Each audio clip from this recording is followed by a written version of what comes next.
आज का दिन खगोलीय दृष्टि से काफी महत्वपूर्ण है। पृथ्वी के सूर्य के चारों ओर परिक्रमा करने के कारण सूर्य कर्क रेखा से मकर रेखा के बीच गति करता हुआ दिखाई देता है।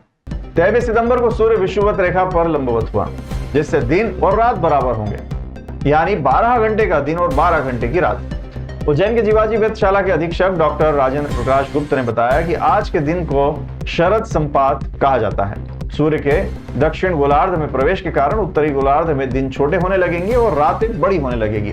सूर्य की किरणें तिरछी होने से उसकी तीव्रता कम होगी, जिससे शरद ऋतु का अनुभव होने लगेगा। ये स्थिति 22 दिसंबर तक रहेगी। जीवाजी वेधशाला में आज दिन भर शंकु और नाड़ी यंत्र से इस खगोलीय घटना को देखा जा सकता है। शंकु यंत्र पर सूर्य की छाया सीधी रेखा में गमन करती हुई दिखाई देगी। नाड़ी यंत्र पर भी सूर्य के गोलार्ध परिवर्तन को देखा जा सकता है।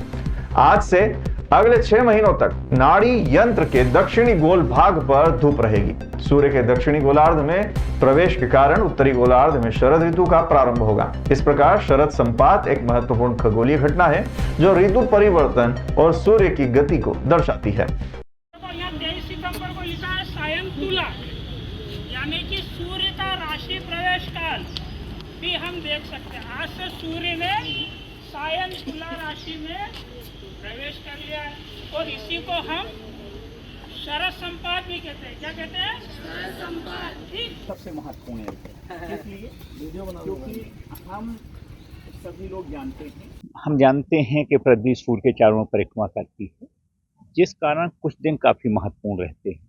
उसमें से एक दिन है 23 सितंबर। आज सूर्य विषुवत रेखा पर लंबवत है। विषुवत रेखा पर लंबवत होने के कारण दिन और रात बराबर हैं, क्योंकि दोनों गोलार्धों में बराबर बराबर धूप मिल रही है। अब आज के बाद सूर्य दक्षिणी गोलार्ध में प्रवेश कर जाएगा, जिससे उत्तरी गोलार्ध में दिन धीरे धीरे छोटे होने लगेंगे और रातें बड़ी होने लगेंगी और एक क्रम 22 दिसंबर तक चलेगा। 22 दिसंबर तक उत्तरी गोलार्ध में सबसे छोटा दिन होगा। इस घटना को शरद संपात बोलते हैं, क्योंकि सूर्य जो क्रांति वृत्त में परिक्रमा करता है तो आज विषुवत रेखा कर वो काटता है, तो वो कटान बिंदु शरद संपात कहलाता है, जिससे शरद ऋतु की शुरुआत मानी जाती है। इस घटना को वेधशाला में 2 यंत्रों के माध्यम से हम बहुत स्पष्ट रूप से देख सकते हैं। एक है शंकु यंत्र।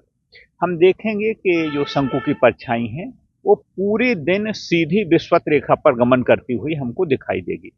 दूसरा महत्वपूर्ण है नाड़ी वलय यंत्र।